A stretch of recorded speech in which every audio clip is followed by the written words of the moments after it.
On entend partout parler des mêmes habitudes à prendre pour atteindre ses objectifs. Faut se lever à 4 heures du matin, prendre des douches froides, sortir de sa zone de confort. Et tout ça, c'est pas faux, mais il y a des petites habitudes qui sont beaucoup plus simples à mettre en place. Et souvent, elles ont un impact bien plus important. Par exemple, moi, il y a quelques années, j'étais au RSA, j'étais complètement fauché, j'étais livreur Deliveroo. Aujourd'hui, je suis millionnaire et j'adore ma vie. Et dans cette vidéo, je vais vous présenter 19 micro-habitudes qui m'ont aidé vraiment à transformer ma vie. Déjà, j'ai 3 principes clés pour choisir mes habitudes. La première, c'est que je cherche des habitudes qui prennent peu de temps, mais qui génèrent de gros résultats. Vous savez, on essaie toujours de chercher dans ce qu'on fait, en tout cas moi, dans ce que je fais, les asymétries. C'est-à-dire, on se dit, qu'est-ce qui a un petit input, mais qui va avoir un énorme output. C'est d'ailleurs beaucoup ce que font les milliardaires. Ils essaient de se concentrer sur ça, sur les asymétries. Donc, on fait peu de choses, mais ça a énormément de résultats. Une asymétrie, c'est décorrélé. Alors que souvent, les gens, ce qu'ils font, c'est qu'ils vont faire des choses qui vont leur demander un énorme input et ils vont avoir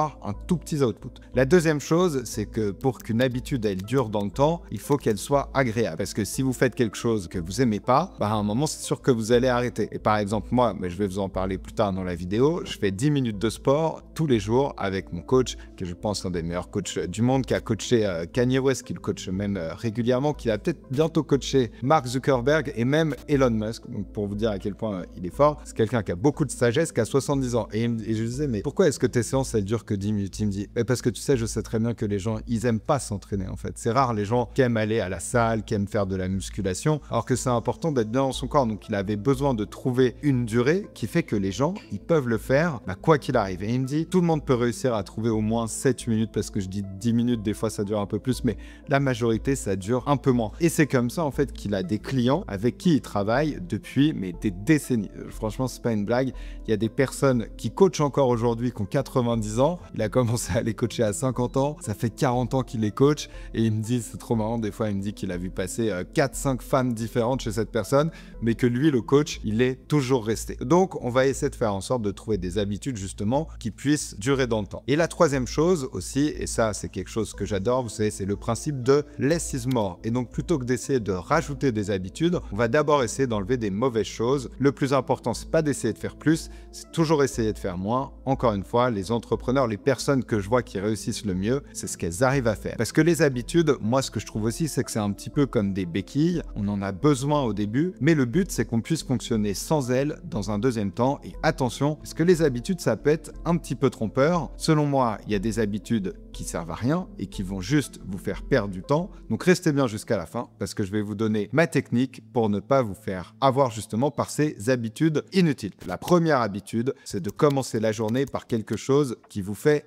plaisir. C'est une habitude qui peut sembler un petit peu simplette, presque dite comme ça, mais c'est tout simplement cette idée que quand vous vous levez le matin, en fait, il faut qu'il y ait quelque chose qui vous donne envie de vous lever le matin. Sinon, ça peut être dur de sortir de son... Donc moi, par exemple, je sais qu'il y a un truc qui me fait trop plaisir, c'est juste d'apprendre des choses et de commencer ma journée en lisant un livre qui m'inspire, un livre dans lequel je vais apprendre des choses. Ça peut être des livres business, ça peut être des livres sur la spiritualité, et ce que j'adore, c'est apprendre des choses qui remettent complètement en question ma façon de voir les choses. Et par exemple, en ce moment, j'étais en train de lire le Tao Te Ching. J'étais en train de lire la Bhagavad Gita, qui est l'équivalent de la Bible chez les Indiens. Et franchement, quand vous commencez votre journée par des textes qui sont beaux comme ça vous inspire. Et en tout cas, moi, ça me fait plaisir. Ça ne veut pas dire que vous avez obligatoirement besoin de lire des livres. Je vois mon petit frère Edouard, qui habite avec moi, qui est très jeune, qui est aussi millionnaire, qui a réussi super bien sa vie. Lui, il n'aime pas du tout lire. Donc, il commence clairement pas sa journée par faire des livres et ça marche aussi très bien pour lui. Mais en tout cas, je trouve que commencer la journée par quelque chose qui fait plaisir, ça, c'est très bien. Deuxième chose, habitude très simple, c'est de poser 3 intentions pour la journée. Et si on voulait faire même plus simple, je dirais poser une intention pour la journée. Qu'est-ce qui va faire que aujourd'hui ça va être une bonne journée? Qu'est-ce qui va faire pour vous que aujourd'hui ça va être une journée réussie? Parce que je vois beaucoup de personnes qui commencent leur journée et elles savent pas ce qu'elles font. C'est important de poser votre attention. Il faut se dire, ok, tu sais, il y a ce principe du one domino. Il y a un livre qui a été écrit et c'est tous les jours, toutes les semaines sur n'importe quel projet, vous avez un domino à faire tomber. Moi, je me dis, en début de chaque semaine, je me dis, c'est quoi le domino que je veux faire tomber cette semaine? Et aujourd'hui, pour essayer de faire tomber ce domino, c'est quoi le domino que je dois faire tomber aujourd'hui? Tu sais, c'est comme ça que finalement comment en faisant avec un tout petit domino, on peut faire tomber des gros dominos à la fin. Et donc, je me dis toujours, ok, c'est quoi moi mon intention pour la journée? Alors moi, mon intention pour la journée, généralement, c'est quand même beaucoup lié à ma société. Je vais dire, par exemple, faire au moins 5 ventes. Ça, je le pose à peu près tout le temps dans mes intentions.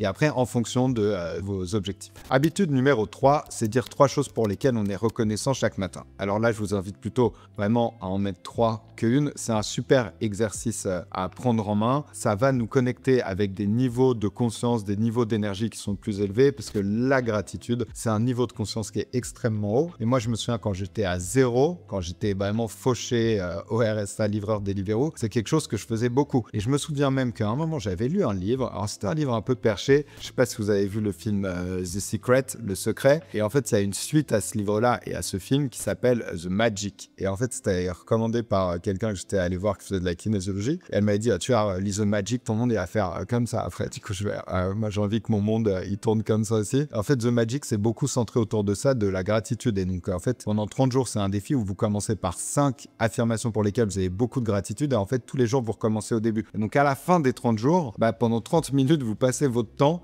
à dire des choses pour lesquelles vous êtes grateful, pour lesquelles vous avez beaucoup de gratitude. Ce qui est intéressant, je trouve, c'est que ça vous aide à vous recentrer sur les choses qui vont bien plutôt que les choses qui vont pas bien.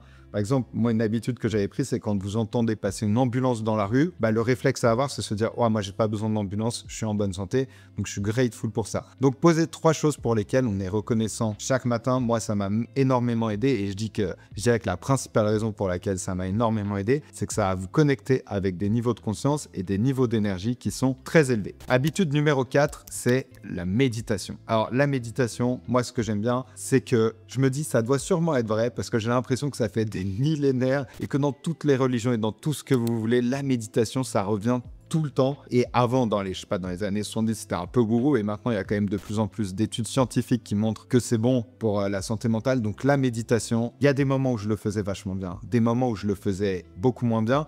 Il y a plein de modes de méditation différents, mais le but, c'est de commencer et de réussir à être consistant. Moi, je me souviens, quand je commençais, je faisais juste 3 minutes de méditation tous les matins. C'était déjà mieux que rien. Et c'est mieux de faire 3 minutes tous les jours que pas du tout en faire et après faire genre 30 minutes d'un coup. Moi, il y a plein de méditations différentes que je faisais. Au début, je faisais avec l'application Headspace. Ça m'a aidé à me mettre en jambes. Ensuite, je faisais une méditation très simple. C'était juste sur la respiration. J'essayais juste de me concentrer sur la respiration quand j'inspirais, quand j'expirais. Et j'essayais juste de me concentrer sur ça. Après, une autre méditation que j'aimais beaucoup, c'est des méditations de Joe Dispenza. Alors, ça peut sembler un peu perché pour certains, mais c'était des méditations de manifestation où on va essayer de visualiser ce qu'on a envie de créer dans sa vie. Et moi, ça a super bien marché. Et ce que j'adorais à la fin de ces méditations, qui sont un peu longues, qui durent plus autour de 30 minutes, c'est qu'à la fin de chaque méditation, on demande à l'univers, en gros, si on a made touch with it, si on a réussi à rentrer en contact avec lui. Et ça peut sembler complètement perché, mais si c'est le cas, vous allez recevoir une synchronicité. Synchronicité, je crois que j'ai fait d'autres vidéos sur le sujet. C'est un terme qui a été créé par Carl Jung. Carl Jung qui était l'apprenti de Sigmund Freud. Du coup, juste pour vous dire que c'est pas des gens qui sont perchés. Et d'ailleurs, Carl Jung qui était très très pote avec Einstein aussi. Donc si ces choses-là vous semblent un peu perchées,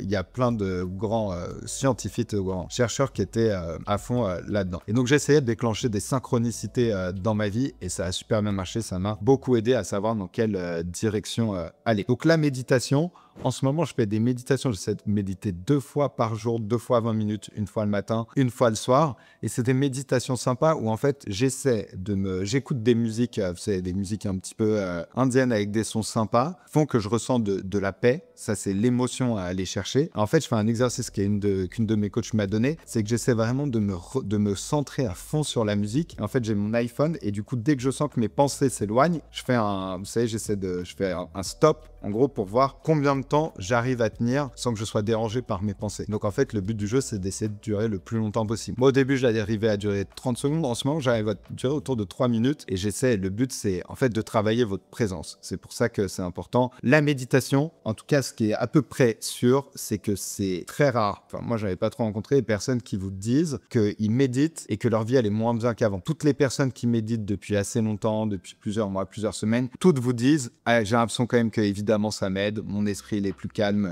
etc. Donc ça, super important. Et aussi, la méditation, ce qui est bien, c'est que ça clean un peu votre esprit. Ça va cleaner un peu, vous savez, toutes les choses qui vont être un peu à vibration basse dans votre corps. Donc la méditation, petit input, gros output. Ouais. En fait, toutes les micro-habitudes que je vous ai données jusqu'à maintenant, vous avez 3 intentions. Ça vous prend pas beaucoup de temps, mais pareil, gros output. Autre habitude que j'adore, c'est le mind movie. Alors, vous savez, vous connaissez sûrement les vision boards. Et en fait, moi, ce que j'ai créé, c'est un vision board, mais sous forme de vidéo. Parce que je croyais que c'était plus agréable à regarder. Et pareil, j'ai mis une musique assez agréable. C'est un mind movie qui dure à peu près 1 minute 30. Et en fait, je suis allé chercher plein de scènes de films qui m'inspirent. Il y a des scènes de Tenet, il y a des scènes de Batman. C'est la scène où il arrive en Lamborghini. Quand je l'ai vu, le film, quand j'étais plus jeune, ça m'a vachement hooké. Et du coup, je l'ai mis dans mon mind movie. Il y a des scènes de The Gentleman avec Matthew McConaughey. Je trouve qu'il a trop la classe. Il y a des scènes de Tenet où ils sont dans les yachts. Il y a plein de scènes de vidéos YouTube, de films que j'ai reprises, que j'ai mises dedans. Et un truc qui est intéressant à faire, c'est pour un peu...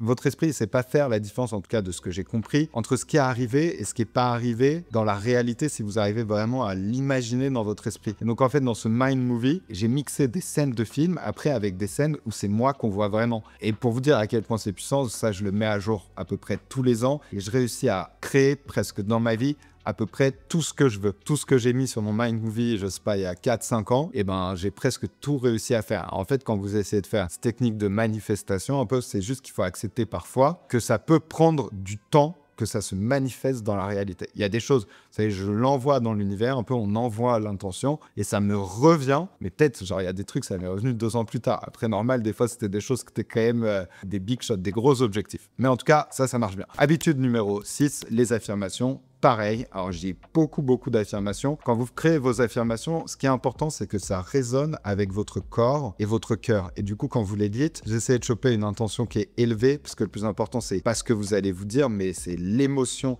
que vous allez ressentir en le disant. Et là, quand vous faites ça, il faut se dire, ok, c'est important de passer du temps à trouver les mots justes. Et parfois, une affirmation, vous pouvez repasser 3-4 fois dessus jusqu'à ce que vous dites, ok, là, c'est bon, j'ai trouvé la bonne façon de le dire. Si vous avez besoin d'aide, d'ailleurs, ChatGPT et Claude, surtout Claude.ai, pour créer vos affirmations, c'est encore mieux. Et une fois que moi, j'ai une liste de plein d'affirmations, du coup, ce que j'ai fait, et ça, c'est un petit hack pour vous aider, j'ai pris la musique d'Interstellar, parce que des musiques comme ça vous aide à choper une émotion qui est plus forte. En tout cas, il faut que ce soit une musique qui vous inspire.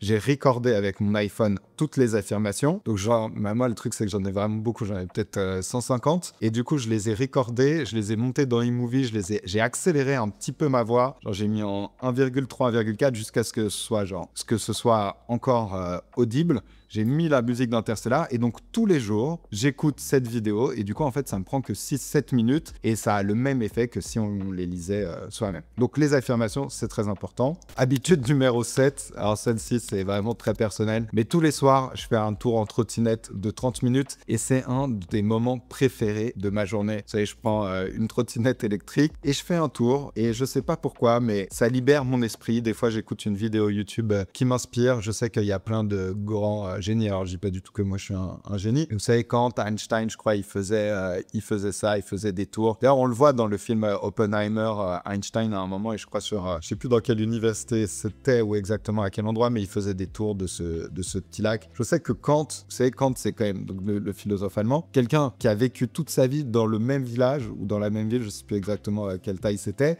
et il faisait tous les jours le même tour avec son chien, et son chien qui s'asseyait tous les jours sur le même banc. Donc, je sais pas, il y a quelque chose, et juste, je suis tout seul avec moi-même, je réfléchis, c'est la fin de la journée et ça me permet de vider mon esprit. Donc j'aime beaucoup. Une fois, on m'a dit que les gens qui étaient high performers, tout ce qu'ils avaient envie, c'était de passer du temps seul et d'être seul. Alors, je sais pas si c'est vrai, je sais pas si c'est vrai pour tous les high performers, mais en tout cas, on peut pas dire que ce soit complètement faux. L'habitude numéro 8, c'est de répondre aux messages perso des gens de façon générale, qu'une seule fois par jour. C'est quelque chose qui m'aide beaucoup. Je déteste quand j'envoie des messages, il y a quelqu'un qui me répond et du coup, il faut que je réponde direct. Donc, ce que je fais, c'est que tous les jours, exactement à la même heure, je vais répondre à tous mes messages sur WhatsApp, sur Facebook, sur Telegram et sur les mails et je ne réponds qu'une seule fois par jour. Donc, c'est une fenêtre très courte de 10 minutes. Et après, les gens, du coup, mais même si c'est mes amis, évidemment, c'est ma famille et qu'il y a une grosse urgence, mais du coup, sinon, je les check tous à la même heure et j'attends le lendemain pour y répondre. L'habitude numéro 9, ça c'est un truc que j'ai découvert tout seul mais qui m'aide beaucoup. En fait, j'ai créé sur Google ce qu'on appelle, c'est un dossier, je l'ai appelé Morning Workflow. Et du coup, je me suis mis dedans un raccourci vers tout ce que je devais faire. Et donc, tous les onglets, je clique dessus et comme ça, il y a 8 onglets qui s'ouvrent d'un coup et je me dis, OK, ça, c'est ce que je dois faire tous les matins quand je me connecte à mon ordinateur. Et donc, la première chose que je fais, c'est le Mind Movie. Je le regarde en buvant un matcha latte d'ailleurs, je sais pas, ça me met bien. Donc, Mind Movie. Ensuite, les affirmations, je les écoute. En buvant un petit matcha, ça fait plaisir. Ensuite, je regarde mes messages WhatsApp, Facebook, Telegram. Ensuite, je check ma boîte mail perso, ma boîte mail pro. Et ensuite, j'ai des tracking sheets que je remplis perso. En fait, je me dis, OK, hier, qu'est-ce que j'ai fait? Et dedans, c'est là aussi où je vais écrire sur une carte, OK, c'est quoi mon intention pour aujourd'hui? C'est quoi les choses pour lesquelles je suis grateful? Et ensuite, je remplis un tracker de mes habitudes où j'écris hier à quelle heure je me suis couché, à quelle heure je me suis levé, à quelle heure je commence à travailler aujourd'hui, est-ce que j'ai médité, est-ce que j'ai fait mes affirmations et bref, toutes les habitudes que j'ai envie de prendre dans ma vie. Et ça, franchement, depuis que j'ai mis ça en place, ça fait que tous les matins, sans réfléchir, je sais exactement ce qu'il faut que je fasse. Au niveau de la santé, là, on va prendre l'habitude numéro 10, donc prendre soin de son sommeil. Ça, pareil, petit input, énorme output. Alors, je sais pas si c'est encore le cas aujourd'hui, mais quand je me suis lancé dans l'entrepreneuriat il y a 5 ans, un peu plus, il y avait beaucoup cette hustle mentality. Si tu ne réussis pas, c'est parce que tu ne travailles pas assez. Et du coup, si tu veux travailler plus, il faut que tu dormes moins. Tu vois. Et je me souviens, moi, à cette époque-là, j'avais encore un job. J'étais consultant en finance et c'était pas non plus un job facile. C'était pas un 9 to 5 du tout. C'était un 9 to 7, 8, 9. Et du coup, j'écoutais ces vidéos d'un mec qui s'appelait Gary Vee et qui disait, OK, bah, si tu travailles toute la journée, le soir, tu rentres, OK, t'arrives, tu travailles jusqu'à minuit. Après, tu vas te coucher, mais qu'est-ce qui te prend? Genre, qu'est-ce que tu fais? En fait, tu pourrais travailler jusqu'à 2 heures du matin, etc., etc. Et du coup, il y avait beaucoup cette idée de, en fait, si tu veux réussir, il faut travailler plus. Et du coup, bah, pour travailler plus, une solution, c'est de dormir moins. Alors ça, c'est une extrêmement mauvaise idée parce qu'en fait, le sommeil, c'est le truc le plus important. Je me suis rendu compte que quand tu dors pas suffisamment, en fait, tu vas prendre des moins bonnes décisions. Et pour réussir dans sa vie, quel que soit ce que tu veux faire, c'est juste un jeu de prendre le plus souvent possible les meilleures décisions possibles. Et quand tu es en manque de sommeil, en fait, tu vas faire plein d'erreurs qui vont te coûter énormément de temps, énormément d'argent. Donc, j'ai commencé à faire le contraire et à me dire, en fait, le sommeil, c'est le truc le plus important. Donc, je me souviens, j'ai acheté une Oura Ring qui donne un score de sommeil. Ça, franchement, ça m'a beaucoup aidé à prendre des bonnes habitudes. Je l'ai utilisé pendant 2-3 ans. Maintenant, je l'utilise plus. Mais je sais que, par exemple, il y a aussi Whoop qui fait ça. Qui est pas mal et l'idée c'est d'essayer de prendre des bonnes habitudes, parmi les meilleures habitudes à prendre, surtout d'aller se coucher tôt finalement. C'est ça qui a le plus d'impact. Moi j'ai un ami qui a les scores de Oura Ring les plus exceptionnels que j'ai vus, qui vraiment battrait tous les biohackers qui existent. Comment est-ce qu'il fait ça? C'est juste qu'il est jeune papa et du coup il va se coucher en même temps que ses enfants. Ça veut dire vers 20h, 21h et il se réveille très tôt. Mais du coup il a suffisamment de sommeil en se couchant très tôt et alors ça, j'ai l'impression que ça a un énorme impact. De la même façon, habitude numéro 11, arrêter complètement l'alcool. Déjà, ça a un énorme impact sur le sommeil, un impact très négatif. Et pareil, en fait, c'est impossible d'être sharp et d'être à 100% de sa capacité mentale quand on a de l'alcool dans le sang et même un tout petit peu d'alcool dans le sang. Et en fait, ce qui est assez marrant, alors je sais pas à quel point c'est vrai, mais c'est les études scientifiques que j'ai lues, c'est que l'alcool reste pendant 14 jours dans ton corps. Ce qui veut dire que la majorité des gens ne comprennent jamais vraiment ce que c'est d'être complètement sans alcool. Et c'est assez marrant. C'est assez marrant parce qu'il n'y a pas longtemps, je voyageais en Arabie Saoudite. Et en Arabie Saoudite, il n'y a d'alcool nulle part. J'étais allé dans un restaurant français et je me suis dit, ah, c'était le restaurant d'Alain Ducasse. Je me suis dit, oh, bah, pour une fois, on va se faire plaisir, on va peut-être prendre un petit verre de vin rouge parce que ça va être très bon. Et du coup, c'était dans l'ambiance, ça me faisait penser à la France, c'était chouette. Et là, le serveur m'a dit, mais non, mais en fait, il me dit, pas du tout, mec. Genre, en Arabie Saoudite, il y a 0 alcool. Le seul endroit où il y a de l'alcool, c'est dans les ambassades. Donc, je me suis dit, bon, bah, ça, c'est vrai que c'est pas plus mal, finalement. Ne pas boire d'alcool, c'est très bien. Et moi, le fait d'arrêter de le boire, ça a énormément, je dirais, le plus important, c'est sur mon cerveau, mon esprit, qui est beaucoup plus sharp, en fait, qui est beaucoup plus clair. Vous savez, Steve Jobs parle de cette idée de clean thinking. Il faut avoir du clean thinking. Et quand vous avez de l'alcool en vous, bah, vous pouvez pas avoir de clean thinking. Et moi, et c'est évidemment mon coach de sport dont je parlais au début, c'est un des premiers trucs qui m'a appris. Hein. Enfin, qui me disait tout le temps, il me dit, arrête de boire de l'alcool, arrête de boire de l'alcool. Ça, j'allais voir, j'étais pas un alcoolique, évidemment, mais j'allais voir mes parents tous les dimanches. dimanche, c'est le repas en famille. Bah, tu prends l'apéro, tu prends un verre de vin blanc, un deuxième verre de vin blanc. Et puis au repas, tu prends un verre de vin rouge, un deuxième verre de vin rouge. Puis des fois, après, en dessert, tu prends un digestif. Et c'est vrai que juste le fait de faire ça une fois par semaine, bah, finalement, ça a un impact sur ton cerveau et si évidemment sur ton corps. Et moi, je me sens mon coach, dès qu'il me voyait lundi, il me dit « Ah, je le vois à ton visage que tu as bu de l'alcool hier. Ça se voit, ton visage, il est un tout petit peu plus gonflé, un tout petit peu plus rouge. » C'est quelqu'un qui a l'habitude de voir les corps beaucoup, donc il le sent direct. Et du coup, évidemment, sur le corps aussi, ça a un impact négatif. Donc bref, arrêtez de boire de l'alcool, ne boire que de l'eau. Franchement, c'est très bien de l'eau. Et même en vrai, le café, le thé, c'est pas non plus exceptionnel. Le mieux, c'est juste de l'eau. Habitude numéro 12, j'en parlais au début de la vidéo. Faire du sport. Faire du sport tous les jours. Moi, j'en fais juste 10 minutes par jour. Et ça, bah, je dirais qu'en termes d'input-output, c'est énorme. Alors après, c'est pas 10 minutes soft. Hein. C'est 10 minutes où à la fin, je suis à chaque fois complètement KO. Et je me dis, mais comment c'est possible de me tuer en aussi peu de temps? Et c'est mon coach qui a cette clé. Après, j'arrive à le faire évidemment parce qu'il me crée ce qu'on appelle de la accountability. Ça veut dire que tous les jours, à une certaine heure, tous les jours de la semaine, il va m'envoyer un message, il m'envoie Let's do it. C'est un coach exceptionnel, hein, un ancien Mister America, quelqu'un qui a plus de 70 ans, donc il a tout vu en fait. Il connaît tous les trucs bullshit, il sait exactement ce qui est important. Et c'est lui qui m'a dit ça. Le plus important, c'est de ne pas boire d'alcool, de bien manger. C'est 80% du taf. Et après, les exos qu'on fait ensemble, c'est 1%. Et d'ailleurs, les exos qu'on fait ensemble, c'est marrant parce que c'est extrêmement simple. C'est toujours pareil. C'est des push-ups, c'est des pull-ups, c'est des gobble squats, c'est des sumo squats, c'est des squats. C'est des abdos, enfin bref, c'est assez rigolo et surtout ne jamais louper. Et il me dit tout le temps ça, il me dit no excuse, no excuse. Et en fait, il a plein de phrases comme ça, il me fait. Je sais quand je commençais à m'entraîner avec lui au début, il me fait winners do what losers don't. Et ça m'a vachement marqué et il essaie de beaucoup créer cette vibe de genre je vais te faire toi un gladiateur, etc. Pour le côté esthétique, évidemment, mon corps, enfin, il a jamais été aussi bien sculpté finalement que maintenant, mais encore plus pour l'esprit. Et moi, ce qui me faisait triper aussi, c'est que il pendant toute une période, il m'entraînait juste après Kanye West. Donc ça veut dire qu'il avait Kanye West et juste après il m'avait moi. Et ça, je trouvais ça ultra inspirant. Je me disais, je me rapproche du top d'une certaine façon. Donc c'était assez rigolo. Et du coup, c'est ça, de réussir à être consistant, même quand je suis en vacances, je le fais. Et des fois, franchement, je l'ai fait. Ça m'est arrivé de le faire à l'aéroport. Souvent, quand je suis en vacances, je me balade. Bah, évidemment, je suis pas tout le temps dans une salle de sport, mais je suis dans la rue. Et du coup, je me souviens même quand je suis à Paris, il me fait faire les séances. Je m'accroche à des poteaux pour faire les pull-ups. La dernière fois, j'étais à Paris, il y avait même un groupe de touristes chinois du coup qui avaient commencé à me prendre en photo. Et c'est assez marrant. Donc je le fais partout, même si je suis dans la rue, il m'envoie un message. Et en fait, il n'y a jamais de raison pour laquelle on peut vraiment pas le faire. Une fois, je l'ai fait même à la plage, il faisait super chaud, il faisait 40 degrés. Évidemment, on n'est pas bien, mais je le fais quand même. Et après, mon coach, il n'est pas complètement bête. S'il voit que je suis à l'extérieur, déjà, il me dit, bon, déjà, tu show up, c'est bien. Je ne vais pas te faire une séance de l'enfer. Et des fois, c'est des séances qui sont beaucoup plus courtes. Tous les endroits atypiques où je les fais, ouais. Je pense l'aéroport, ça c'est assez atypique. Dans la rue, évidemment, assez atypique. J'ai hésité une fois à le faire dans le TGV, mais le problème, c'est que la connexion n'était pas assez bonne. Mais sinon, j'aurais fait dans le TGV. Bref, il n'y a pas d'endroit. Il me disait... Et de toute façon, les high performers, celles qui réussissent le mieux, ils trouvent toujours un moyen de faire en sorte que ce soit possible de le faire. Et il me dit, c'est impossible de ne pas trouver au moins 5 minutes. Et il me dit, même si tu as 1 minute, en vrai, je m'en fous. Prends l'effort de faire aussi cet effort de se dire, aujourd'hui, là, ce moment-là, je vais prendre soin de moi.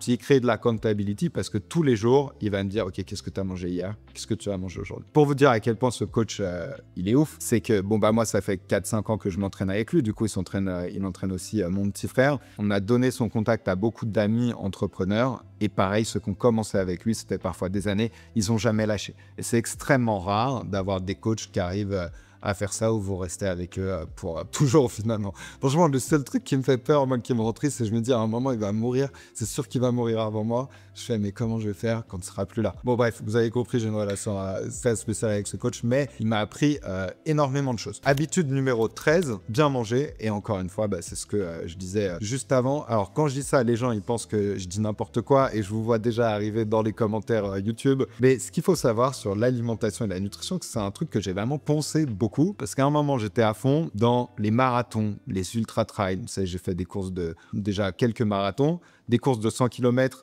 pas l'UTMB, mais ce qu'on appelle la CCC. Vous savez, vous faites le tour du Mont Blanc, c'est 100 km, ça a pris presque 24 heures. On passe sa nuit à faire ça, il y a des montées de l'enfer, des descentes de l'enfer.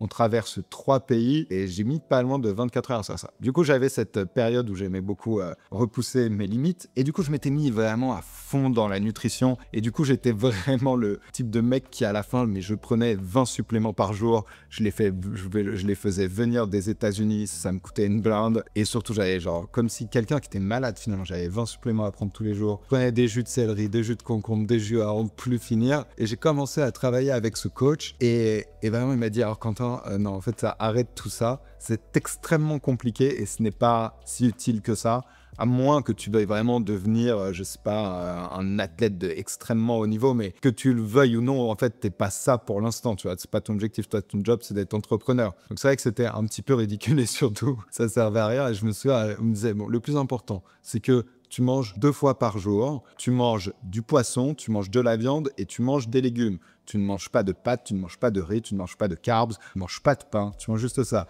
Je me souviens, je disais, ah ouais, mais t'es sûr quand même, genre, parce que moi le matin, je prends un jus de céleri, apparemment c'est bon pour la santé. Non, non, non, non, non, non, non, juste 2 fois par jour. Et je disais, mais t'es sûr, même pas un petit, je prends un jus de concombre et tout fait. Non, non, non, non, non.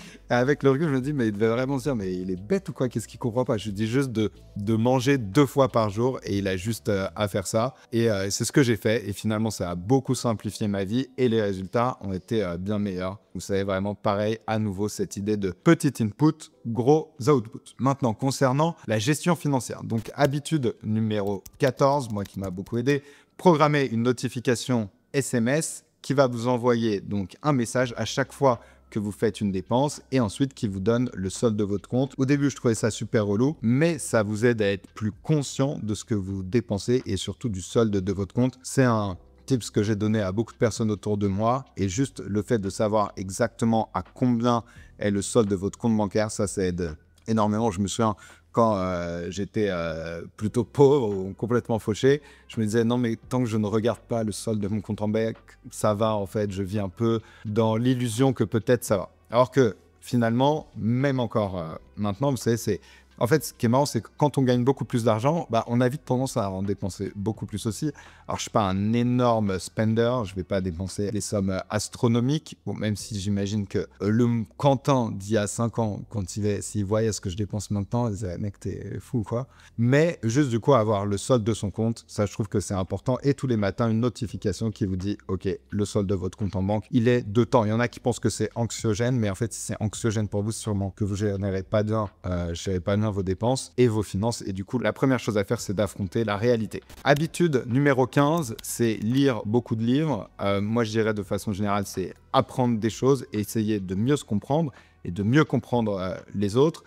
Habitude numéro 16, se spécialiser dans un domaine plutôt que d'apprendre des choses à l'infini. Je trouve que c'est extrêmement compliqué d'être le meilleur du monde dans plein de choses différentes, mais c'est étonnamment facile d'être le meilleur du monde dans un domaine spécifique. Et moi, je pense que par exemple, dans l'accompagnement des coachs à développer leur activité, qu'ils soient à zéro ou qu'ils la scale, je pense que je fais quand même partie des meilleurs du monde. C'est pas pour être arrogant ou quoi, mais comment on fait pour devenir le meilleur du monde? C'est tout simple. On apprend des meilleurs du monde. Et du coup, moi, je sais pas, j'ai appris des meilleurs du monde. Alors, on sait jamais est-ce que c'est vraiment le meilleur du monde. Et je sais que ça peut dépendre de plein de choses externes, mais en tout cas, c'est l'intention qu'il faut mettre. Et j'ai fait pareil avec les pubs Facebook, les pubs Instagram, les pubs YouTube, etc. Le party business de façon générale. Et ce qui est marrant, ce qui est dur à faire, c'est surtout de trouver la personne. Trouver la personne et ensuite la convaincre de vous apprendre. Donc, que ce soit par des masterminds ou des consulting, des trucs à l'heure, des choses comme ça. Mais, et en fait, c'est comme ça que, voilà, en apprenant, moi, je dépensais aussi énormément d'argent dans tout, je sais pas combien de centaines de milliers d'euros, mais beaucoup. Et en tout cas, ça a super bien marché. Sur la prise de décision, habitude numéro 17, donc c'est prendre des décisions avec le cœur ou avec l'esprit selon le contexte. Alors ça, c'est quelque chose que j'ai encore plus conscientisé récemment, mais tu sais, il y a quand même pas mal d'études scientifiques qui montrent que le cœur fonctionnerait quand même comme un deuxième cerveau. Il y a d'ailleurs des expériences qui sont assez folles de personnes qui se sont fait greffer certaines parties du cœur et en fait, on se rend compte que c'est un peu comme s'il y avait ces parties avaient une mémoire et du coup la personne elle commençait à rêver de choses dont le donneur avait vécu dans sa vie d'avant. Vous pouvez regarder plus en détail mais c'est assez incroyable et tout ça pour dire que le cerveau c'est bien pour prendre certaines décisions mais le cœur c'est aussi très puissant pour prendre d'autres décisions. Ça se rapproche de l'intuition etc. Mais vraiment se dire ok là s'il y a un truc que je sens pas, je sens une contraction dans mon cœur, peut-être que c'est pas le bon endroit où aller. À faire attention, c'est différent d'avoir de la peur, etc. Mais je trouve que voilà, il y a des moments où prendre les décisions avec le cœur, c'est bien. Des moments où prendre des décisions avec l'esprit, par exemple, quand on va analyser des données, essayer de faire regarder les choses de façon très rationnelle, c'est mieux aussi. Habitude numéro 18, c'est conscientiser ses croyances. Vous savez, moi, je me dis toujours, l'important, c'est pas ce qui est vrai, c'est ce que vous pensez être vrai et que tout part de vos croyances créent vos pensées créent vos émotions et vos émotions créent vos actions et du coup c'est juste feedback loop comme ça et du coup tout part de ces croyances, donc essayez juste de créer les bonnes croyances en vous. Pour éviter l'auto-illusion, traquez vos habitudes, donc c'est l'habitude 19, traquez à quelle heure vous commencez à travailler, à quelle heure vous finissez de travailler, à quelle heure vous allez vous coucher, à quelle heure vous vous réveillez, combien d'heures vous avez dormi, comment vous vous sentez à la fin de la journée, à quel point vous sentez que vous avez été performant dans cette journée. Et en fait, ça, c'est juste pour être honnête avec soi-même et pas être un petit peu dans l'auto-illusion de ce qui marcherait ou pas. Maintenant, si tu veux connaître les 10 leçons que j'ai apprises ces 10 dernières années, clique sur cette vidéo.